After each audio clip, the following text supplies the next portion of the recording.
collectif qui est porteur de ce projet pour la libération de l'avortement, dans la fin de l'avortement clandestin. Je voudrais particulièrement remercier le professeur Shafak Shraïbi qui m'a fait l'honneur de m'inviter et lui dire toute la sollicitude et tout l'appui que nous pouvons avoir pour lui, pour son combat, pour sa persévérance, malgré toutes les vicissitudes qu'il a connues ces derniers temps. Donc, merci beaucoup.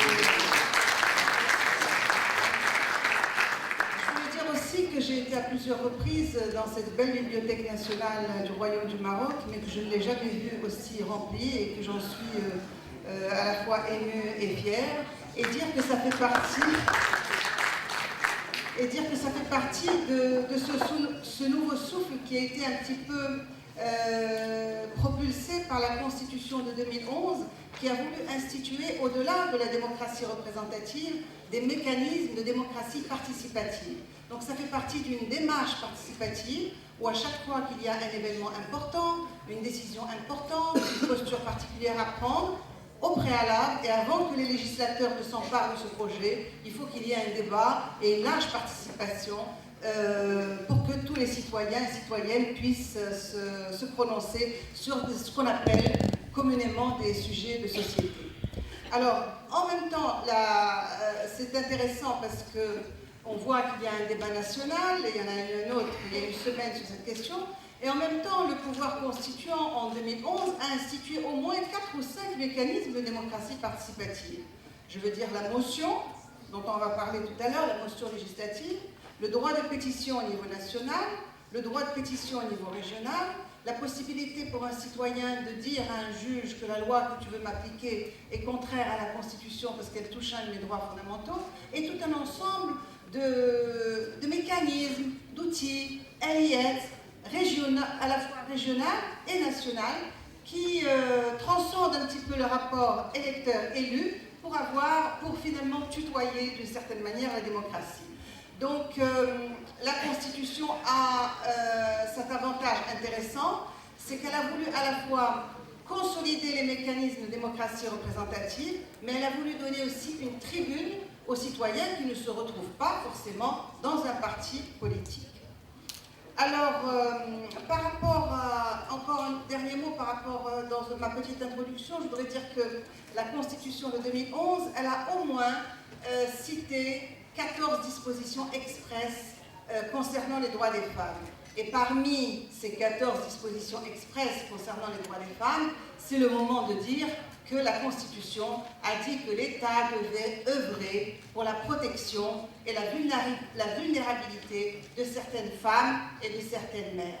Donc ça veut dire que si le droit à l'avortement n'est pas expressément cité dans la Constitution, nous avons dans la Constitution, hormis cet article mais bien d'autres, nous avons les bases normatives pour ouvrir un débat sur la libéralisation de l'avortement pour les conditions que nous allons voir, que vous avez vu tout à l'heure sur cette question.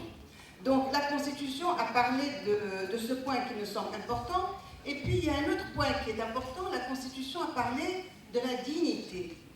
Le Conseil constitutionnel français en 1995, dans sa décision qui était célèbre, qui s'appelle bioéthique, c'est pour la première fois qu'il a érigé la dignité au rang de principe à valeur constitutionnelle.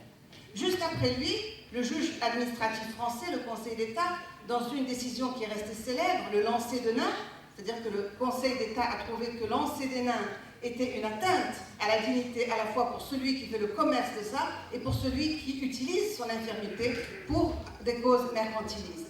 Donc deux décisions en France, vraiment à deux dates rapprochées, 95 et 94, pour dire que la dignité, c'est un principe à valeur constitutionnelle. Et dans la dignité, c'est un petit peu comme l'auberge espagnole, on y met beaucoup de choses.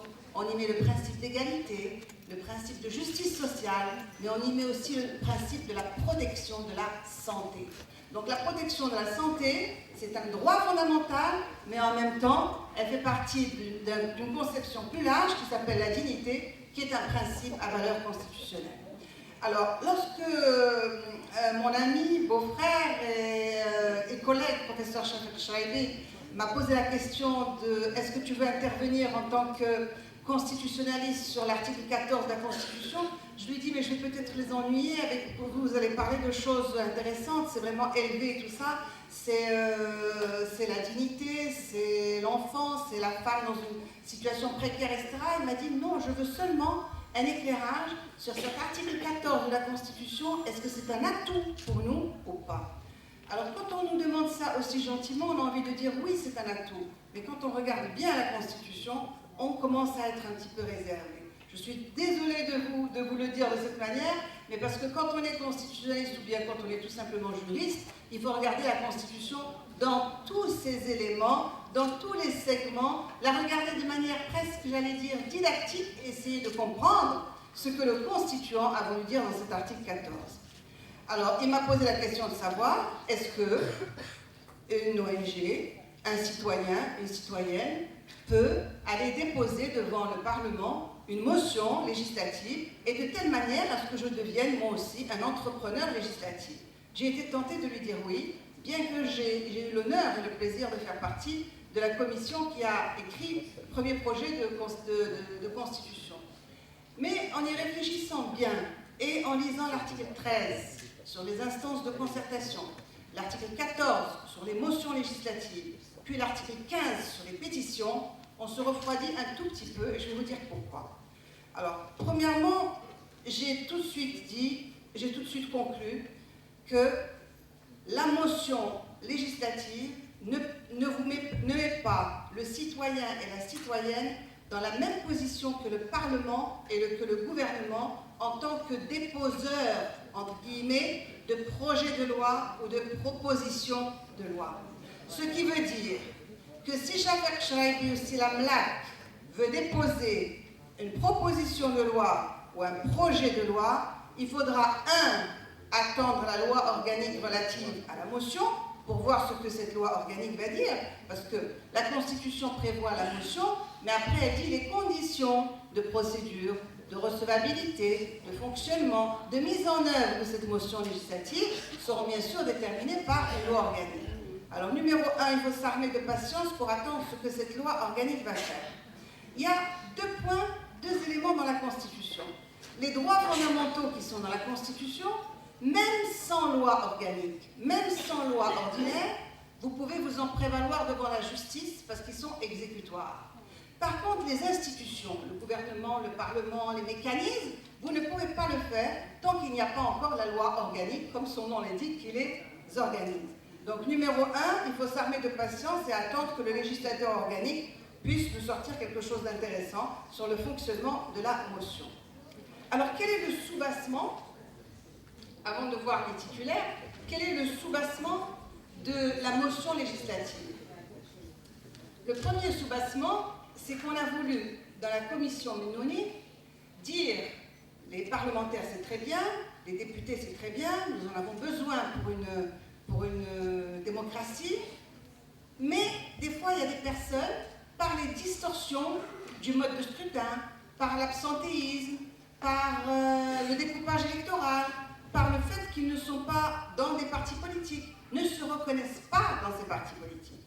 Donc il faudrait donner à ces personnes, qui restent citoyens malgré tout, le pouvoir d'avoir une tribune. Et comment ils vont avoir une tribune? C'est par les pétitions législatives, les motions, l'exception d'inconstitutionnalité, etc. Donc le soubassement de la motion, de l'initiative, de l'exception, c'est tout simplement de dire la démocratie représentative, c'est bien, il faut consolider ça, il faut donner plus de pouvoir aux parlementaires, il faut rationaliser leur pouvoir, mais à côté de ça, il faut pouvoir donner les moyens aux citoyens libres de pouvoir être aussi un politique, même s'il est sans appartenance politique.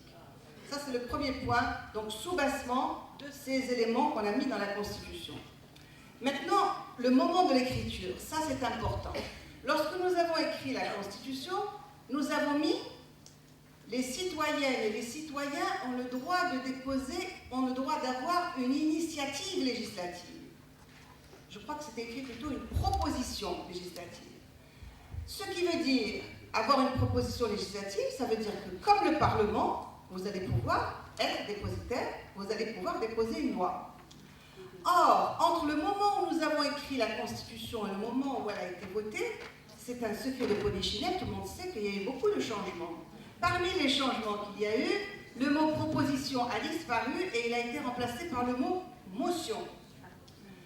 Quand on regarde la Constitution et qu'on regarde dans un article sur les rapports entre les parlements et le gouvernement, qui a l'initiative de la loi? On nous dit l'initiative de la loi est partagée entre le gouvernement et le Parlement. Ça veut dire que les parlementaires déposent une proposition et le gouvernement dépose un projet. Ils auraient pu ajouter, comme en Espagne ou en Italie ou ailleurs, l'initiative appartient au Parlement, elle appartient au gouvernement et elle appartient aussi à 4 régions ou à 500 personnes. Ils ne l'ont pas mis. Ils ont mis beaucoup plus loin dans l'article 14, les citoyennes et les citoyens ont la possibilité de déposer des motions.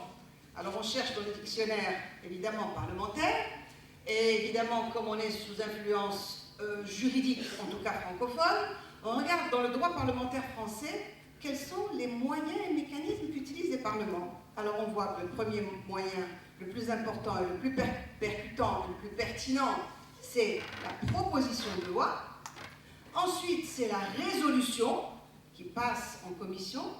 Et ensuite, c'est la motion qui passe même pas dans les commissions, qui peut être acceptée comme elle ne peut pas être acceptée.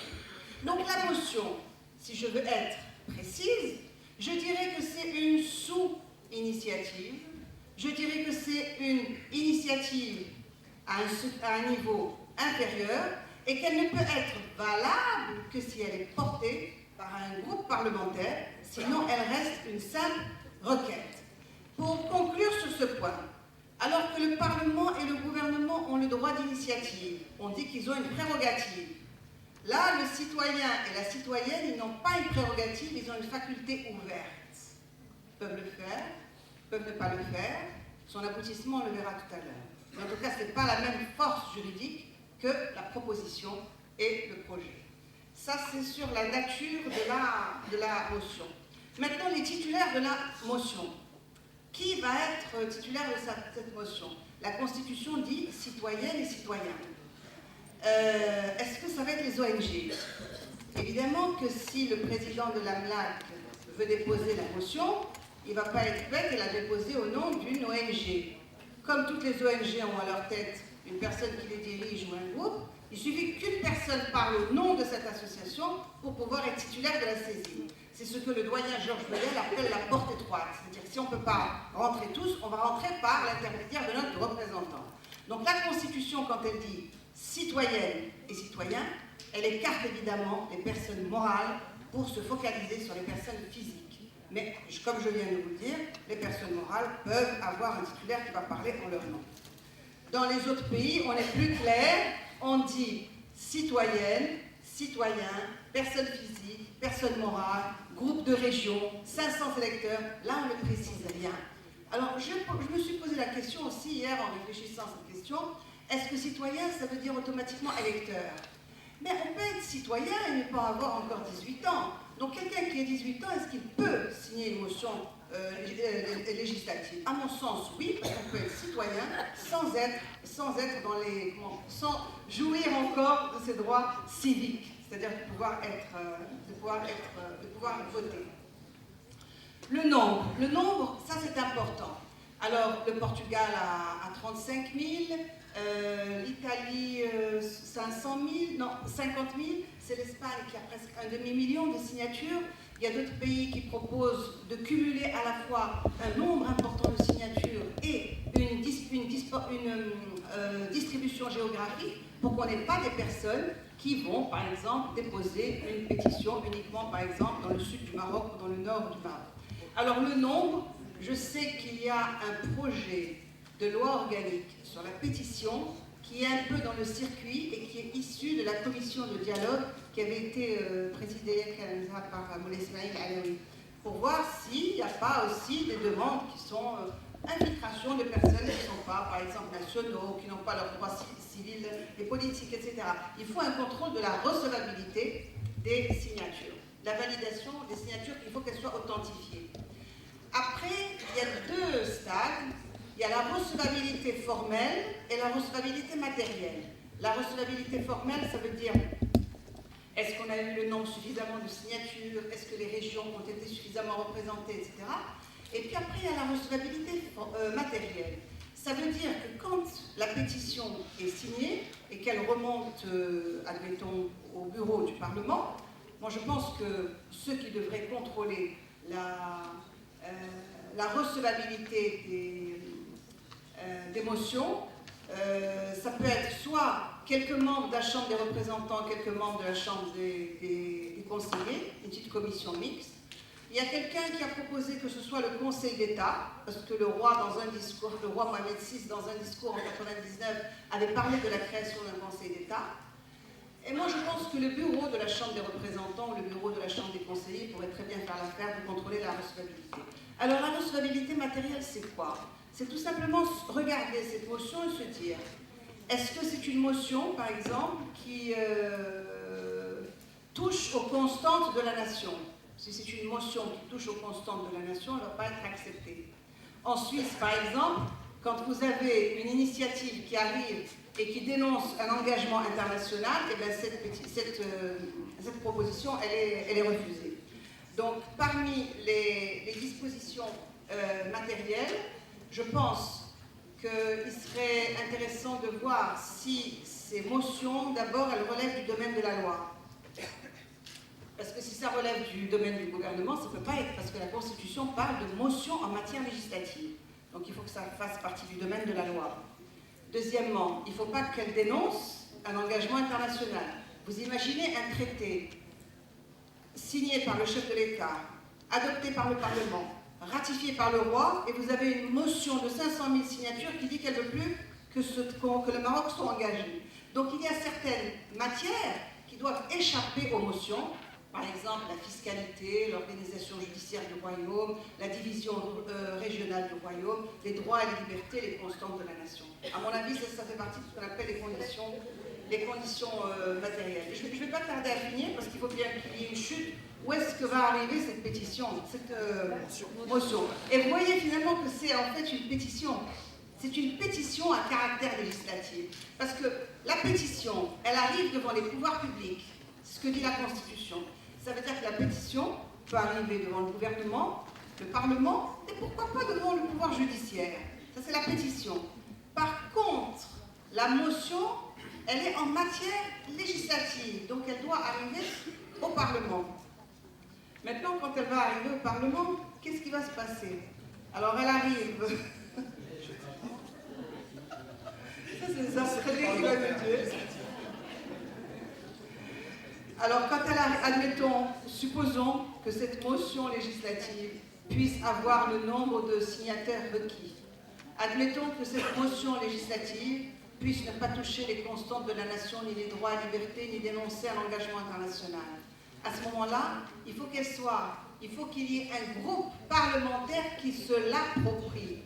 Une fois qu'il se l'est approprié, elle rentre dans le circuit législatif et elle n'appartient plus à celui ou celle qui l'a portée, sauf que la Constitution prévoit que les commissions parlementaires peuvent écouter toutes les personnes qu'elles veulent. Donc la personne, par exemple, Shafek Chraïbi, par exemple, si ce projet passe, pourrait fort heureusement et de manière intéressante être écoutée par une commission parlementaire. Donc, je voudrais pour conclure dire que c'est pas une initiative, malheureusement, ou heureusement, ça dépend de quel bord on se pose. C'est pas une pétition, parce qu'une pétition elle peut aller devant n'importe quel pouvoir public. Ce serait, on pourrait dire, une pétition à caractère législatif. Et je me suis posé la question, est-ce qu'elle ne peut pas aller devant le secrétaire, est-ce qu'elle ne peut pas aller devant le gouvernement? Non, parce que juste après on dit les...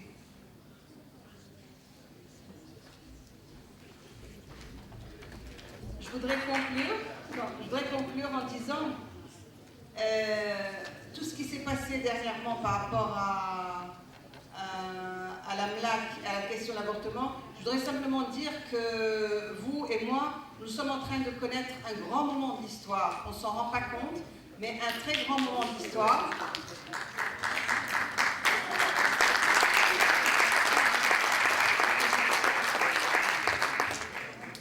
Et le législateur comme le juge, français ou espagnol ou italien, ont souvent, je vais terminer avec ça, ont souvent une tâche très délicate à faire ce qu'on appelle une pesée. Ceux qui vont au marché savent ce que c'est qu'une pesée.